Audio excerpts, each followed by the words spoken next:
Hello everyone, welcome back to the channel. Hope आप सब बहुत ही अच्छे होंगे। मैं हूँ बिलाशा और लास्ट व्लॉग में मैंने आप लोगों के साथ में शेयर किया था कि हम लोग इंडिया ट्रिप के लिए निकल रहे हैं, वेकेशन पर जा रहे हैं और यहाँ से हस्बैंड को मैंने टाटा बाय बाय बोल दिया है और वो हमें मिलेंगे, ज्वाइन करेंगे बाद में कुछ दिनों के बाद।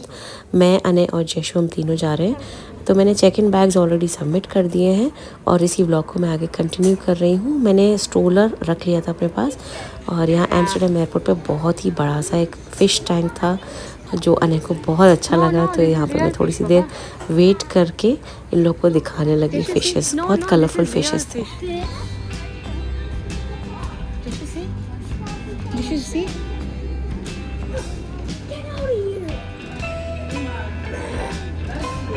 What's this, Jeshu? I'm gonna try to scare it. I'm gonna try. Jeshu first time fish देख रही है। Jeshu, look here, look here. She's not able to understand. Jeshu, look. Wow.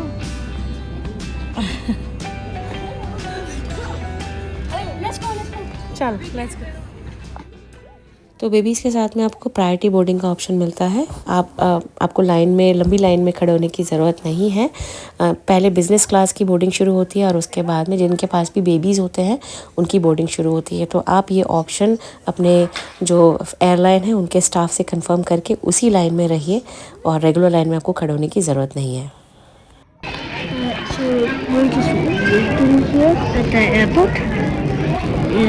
Waiting for the flight to New Delhi, which will be overnight. And we are gonna board in about 4 minutes. We're at the gate here. She's missing Papa already. This is Papa. Papa. भाई बच्चों के साथ में travel करना आसान नहीं है पर इतना मुश्किल भी नहीं है ना बच्चों। अने बहुत हेल्प करता है। अने ने बहुत हेल्प की स्ट्रोलर को कैरी करने में, जयशु को संभालने में। कहीं पे भी मुझे हेल्प लगती है ना तो मैं अने की हेल्प लेती हूँ और ही सो हेल्पफुल। और इतनी छोटी सी एज है उसकी, अभी ज़्यादा एज नहीं है, 9 ईयर्स की, लेकिन बहुत अच्छे से मैनेज करता है सब कुछ। जयशु को भी और सब चीज़ों को भी बहुत ध्यान रखता है and is very careful and caring. वो बहुत अच्छी बात है। Are you excited to go? I want to get in the flight. No, but are you excited to go to India and meet Yeah. Daddy Yeah. and Mama? First तो मामा ही मिलेंगे, है ना? तो अगर आप भी बच्चे के साथ में ट्रैवल कर रहे हो ना तो कुछ बातों का मैं आपको बताऊंगी, टिप्स सिर्फ छोटे से, शायद आपके लिए भी हेल्पफुल हो जाए वो। क्योंकि मैं अनय के साथ में, जयशु के साथ में ना, जब जयशु भी छोटी थी और जब अनय भी बहुत छोटा था तब मैं अकेले ट्रैवल कर चुकी हूँ। तो जब भी आप ट्रैवल करने के लिए रेडी हो जाएं तो कुछ ऐसी चीज़ें पैक करिए जो बच्चे की फेवरेट है और वो हमेशा है ना आपके कंफर्टेबल बैग में रखिए जिसमें आपको ईजी एक्सेसिबल हो, ज़्यादा आपको ढूंढना ढांडना ना पड़े। तो जैसे मैंने जयशु को कुछ चीज़ें बहुत ही ज़्यादा फेवरेट है, जैसे कि वाटर बॉटल बहुत फेवरेट है, तो मैंने वो वाटर बॉटल बिल्कुल ऊपर हैंडी रखी है। जब भी वो थोड़ी सी क्रैंकी होती है तो मैं उसको वही वाटर बॉटल दे देती हूँ, थोड़ा सा पानी भर के, और वो एंगेज हो जाती है। उसके बाद में जो उनके फेवरेट खाने की चीज़ें हैं, जैसे जयशु को भी डोरिटोस बहुत पसंद है, खाती थोड़ा सा है पर इसे हाथ में लेकर रखना बहुत पसंद है। तो ऐसी जो भी आपके बेबी का कुछ भी फेवरेट फूड हो वो ज़रूर रख लीजिए। कोई फेवरेट फ्रूट है वो ज़रूर रख लीजिए। बहुत सारी फ़्लाइट्स में ना बेबी फूड और बेबी वाटर सब अलाउड होता है। जैसे हमें भी उन्होंने पानी फेंकने नहीं दिया, उन्होंने बोला you can carry on with the water. तो आप भी अपने फ़्लाइट के साथ में चेक कर सकते हैं ऑन द वेब पेज, ठीक है। उसके बाद में ना कुछ टॉय ज़रूर हैंडी रखे। तो जैसे मैंने, जैसे का फेवरेट एक फ़ोन है, म्यूज़िक और लाइट फ़ोन, वो मैंने बिल्कुल हाथ में ही रखा है, स्ट्रोलर के पीछे की जिप में रखा है। तो जब भी ज़रूरत पड़ रही है तो मैं इसको वो दे दे रही हूँ। उसके बाद में फिर आप कुछ चेंजिंग वेयर ज़रूर रखिए। जैसे अभी जयशु को चेंज कराया मैंने, तो मैंने 4 जोड़ी कपड़े रखे हैं जयशु के। क्योंकि क्या होता है ना, बच्चों के साथ में ऐसे छोटे छोटे एक्सीडेंट्स बहुत होते हैं, जैसे टॉयलेट लीक हो जाना। इतना टाइम बच्चा अगर स्ट्रोलर में है तो डायपर इधर उधर हो जाता है, तो फिर टॉयलेट लीक हो जाता है, तो चेंज करना बहुत ज़रूरी होता है। या कभी पॉटी कर लिया या कभी कुछ गिर गया ऊपर, तो कपड़े ज़रूर ऊपर रखिए हैंडी। हमेशा छोटे 2 ब्लैंकेट ज़रूर रखिए क्योंकि फ़्लाइट में बहुत ठंडा होता है और फ्लाइट के बाहर भी कभी कभी एयरपोर्ट्स भी बहुत ज़्यादा ठंडे होते हैं टेम्परेचर मेंटेन रखने के लिए। तो क्योंकि इतना रश रहता है तो वो टेम्परेचर मेंटेन रखते हैं, तो हैंडी रखिए। कैप, मिटेंस मौसम के हिसाब से उसके अलावा अगर आप फीड कराते हैं तो एक फीडिंग क्लॉथ जो होता है ना वो ज़रूर रखिए। तो मैं हमेशा कैरी करती हूँ क्योंकि मैं जशु को फीड कराती हूँ। एंड उसके अलावा जो भी आपके अगर एक जोड़ी अगर आप एक पेयर ऑफ चेंजिंग क्लोथ्स रख सकें क्योंकि आप फीडिंग मॉमी हैं, जस्ट इन केस कुछ स्पिल हुआ, वॉमिट कर दिया बच्चे ने, तो आपके लिए भी ज़रूरी है एटलीस्ट टी शर्ट, क्योंकि मोस्टली टी शर्ट या जो आपका टॉप वेयर होता है उस पर ही मोस्टली स्पिलेज होता है। सो वो ज़रूर रखिए। एंड देन बहुत सारे और भी बेसिक चीज़ें जैसे कि वाइप्स हुआ, ये सब तो हम मॉमीज़ हमेशा कैरी करते ही हैं। बट बच्चे को इंगेज करने के लिए ना कुछ फेवरेट स्क्रिबल टॉयज़ वगैरह रख सकते हैं आप, जैसे कि अगर कोई स्क्रिबल टॉय वगैरह है तो कभी हमारी बोर्डिंग के लिए हम वेट कर रहे हैं और मैंने यही सब कुछ कैरी किया है। हमेशा ट्रैवल करिए बिल्कुल लाइट। मेरे साथ में ना मैं बोलती ज़रूर हूँ पर कुछ ना कुछ सामान ज़रूर एक्स्ट्रा हो ही जाता है। अभी भी ये वाला बैग जो मैं लेके आई हूँ मैंने बेवकूफ़ी कर दी मुझे लग रहा है, क्योंकि मुझे ये बैग नहीं लेके आना चाहिए था, मुझे वो ट्रॉली बैग लेकर आना चाहिए था। हस्बैंड बोल भी रहे थे कि वही वाला मैं लेके जाऊँ, पर मैंने सोचा चलो यही ठीक है हैंडी, लेकिन ये बिल्कुल भी ठीक नहीं है। इसको कैरी करना इतना मुश्किल हो रहा है। बट एनीवेज़ अब हम पहुँचेंगे ना जब दिल्ली, तो मेरा भाई आ जाएगा वहाँ लेने, तो थोड़ा सा आसान हो जाएगा मे बी ट्रैवल। फिर वहाँ से हमने ऑलरेडी कार बुक कर ली है, तो फिर मैं, मेरा भाई और जयशु और अनय चारों लोग हम लोग जाएंगे आगरा, क्योंकि हम आगरा में स्टे करने वाले हैं। मेरे ससुराल है आगरा में, तो वहाँ मम्मी जी हैं, मेरी सिस्टर इन लॉ भी आई हुई हैं अभी। हमने उन लोगों को बताया नहीं है, सरप्राइज़ प्लान किया है, लेट्स सी कब तक चलेगा सरप्राइज़। और भाई को भी पहले बोला नहीं था, पर फिर उसने ये बोला कि अकेले नहीं जाना चाहिए, ऐसा 4 घंटे परेशान हो जाऊंगी मैं इसके साथ में, जशु के साथ में कार में, क्योंकि दिल्ली से आगरा 3 से 4 घंटे लगेंगे आराम से, हो सकता है ज़्यादा ही लगें, मुझे लग रहा है। So let's see. अभी फ़िलहाल तो जशु सोएगी, जैसी फ्लाइट में होगी तो लेट्स बिज़नेस।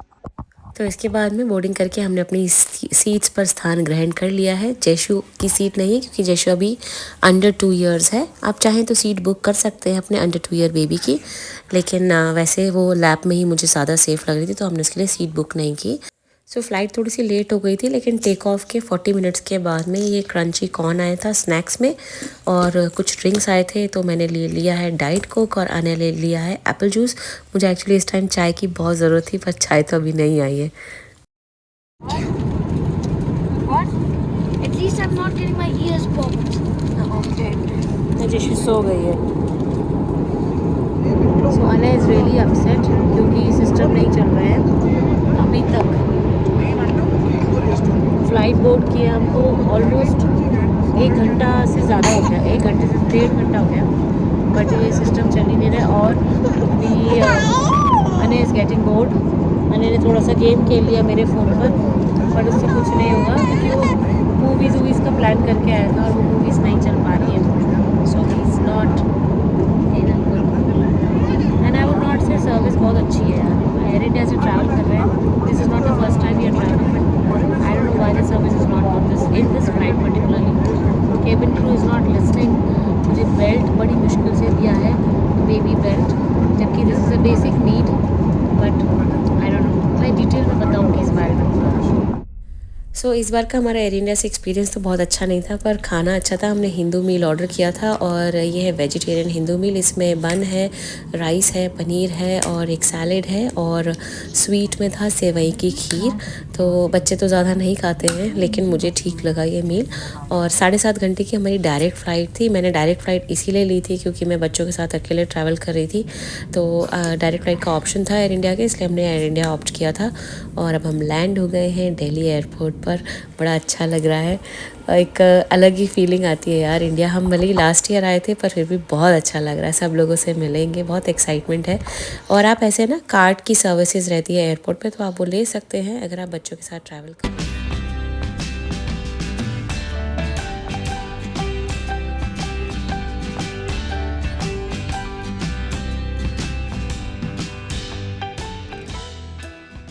हम लोग पहुँच गए हैं दिल्ली, बहुत अच्छा लग रहा है। मैंने चेंज भी कर लिया है मैं, क्योंकि आगरा जाने वाली हूँ अपने घर, तो मैं फटाफट से ना क्विक एक ब्रेक लेकर चेंज करके आ रही हूँ। और मेरा भाई आ गया है, अभी बस हम टैक्सी का वेट कर रहे हैं। एक्चुअली मुझे अकेले जाना था, पर भाई ने बोला, भाई दिल्ली में ही है, तो भाई ने बोला अकेले क्यों जाना, मैं ड्रॉप करके आऊँगा। यही होता है ना, भाई बहन। वैसे मेरे नेवर भी आते हैं लेकिन वो अभी है नहीं, नॉट इन टाउन, नहीं तो वही आते हैं हमेशा पिकअप करने के लिए और हमेशा ड्रॉप करने के लिए। हम लोग चाहे यूएस गए हो चाहे यूरोप गए हो। हमें बहुत खुश है इंडिया आकर। जशु अभी थोड़ा सा नॉर्मल हो रही है, थोड़ा टाइम लगेगा उसको नॉर्मल होने में, है ना जशु? थोड़ी सी डरी हुई है, हॉर्न की आवाज़ आ रही है बहुत सारी, बाथरूम में ड्रायर चल गया उसकी आवाज़ आ रही है, तो शी इज़ स्कैर्ड। इतनी सारी आवाज़ों की आदत नहीं है ना जशु को, इसके लिए एकदम डरी हुई है, स्ट्रोलर में ही नहीं बैठ रही है। जशु राइट, अभी हम पियेंगे चाय, भी चाय की बहुत ज़रूरत है। वैसे जशु और अने तो कार सीट में ही रहते हैं, पर बिना कार सीट के इनको बैठने में बहुत मज़ा आ गया। जशु इतनी खुश हो गई ना विंडो के बाहर देखकर। हम यहाँ रुक गए एक छोटे से ब्रेक के लिए और हमने खाए समोसे, कचौड़ी और पूड़ी भाजी। बहुत ही मज़ा आ गया खाकर ना, गरम गरम नाश्ता, स्पेशली फ़्लाइट के खाने के बाद में ना ये सब खाना बहुत टेस्टी लगता है। Good morning everyone. आज है नेक्स्ट डे और कल तो जशु ने मुझे कुछ भी रिकॉर्ड ही नहीं करने दिया, वो रुक ही नहीं रही थी किसी के पास भी। और ये देखिए हमारी छत पे बहुत सारा एलोवेरा लगा हुआ है, बहुत सारे प्लांट्स लगे हुए हैं, मेरी मदर इन लॉ ने लगाए हैं।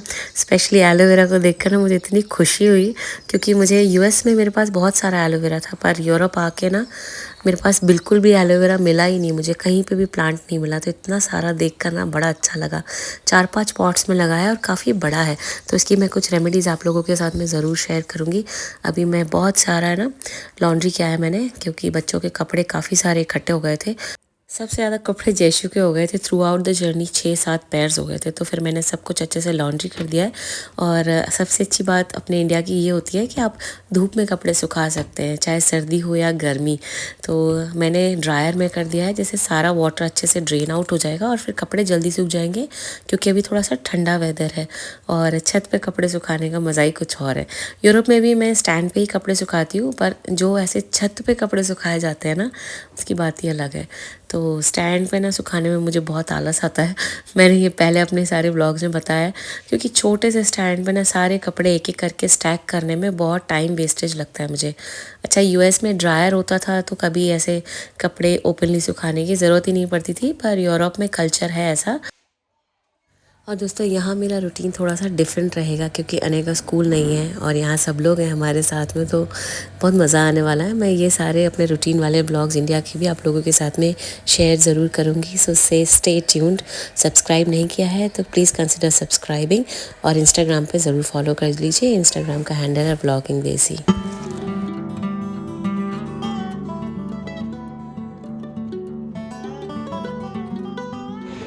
ये हमारी कॉलोनी है आगरा में, और हम रात को अभी डिनर करने के बाद में वॉक कर रहे हैं। मुझे लग रहा था बहुत ठंडा होगा, पर ज़्यादा ठंडा नहीं है, मौसम अच्छा है। जयशु सिर्फ एक हाई नेक पहन कर आई है। मुझे लग रहा था 2-2 स्वेटर्स वाली ठंडी होगी या एक स्वेटर एक जैकेट वाली होगी, बट इट्स कोजी वेदर, अच्छा है, बहुत ज़्यादा ठंडा नहीं है। तो ऐसे वॉक करने का मौका ना यहीं हम इंडिया में ही मुझे बहुत अच्छा लगता है। पहले हम टैंपा में करते थे, बहुत वॉक करते थे टैंपा में, जब थे फ्लोरिडा में तब बहुत वॉक करते थे, लेकिन फिर उसके बाद में वो वॉक करने की आदत ही छूटी, क्योंकि वहाँ वेदर अच्छा रहता था। और हमारे घर के पास में मंदिर है, वहाँ पर आज सुंदरकांड हुआ था, क्योंकि आज है बसंत पंचमी, से सब लोगों ने येलो येलो भी पहना, तो मैंने भी येलो पहना था सुबह से। तो आप सबको बसंत पंचमी की बहुत बहुत शुभकामनाएं। हैप्पी बसंत पंचमी। मैं धीरे धीरे बात कर रही हूँ, क्योंकि भी टाइम हो गया है 9:45, 9:45 के ऊपर हो गया होगा टाइम, तो इसलिए ज़्यादा तेज़ बात नहीं कर सकती, वैसे भी मैं बहू हूँ। एंड अना is also taking a walk, और अपनी वॉच में ना पियानो का म्यूज़िक सुन रहा है। तो going home, that's it then, why are you taking a walk, that's it. Oh okay okay okay. Jashu को तो बहुत ही मज़ा आ रहा। जशु, तो जशु किसी के पास भी नहीं रुक रही है, नहीं तो मैं जशु को घर छोड़ के आ जाती दादी के पास, पर वो रुक ही नहीं रही है, पता नहीं क्यों, हर किसी से डर रही है। अभी जब आई थी तब यहाँ पे 2 मंथ्स की आई थी, सिर्फ 2 महीने की थी, तो तब तो सबके पास चली गई थी, इसको पता ही नहीं था। अब समझदार हो गई तो अब किसी के पास नहीं जा रही, मेरी ही खुदी में रहती है।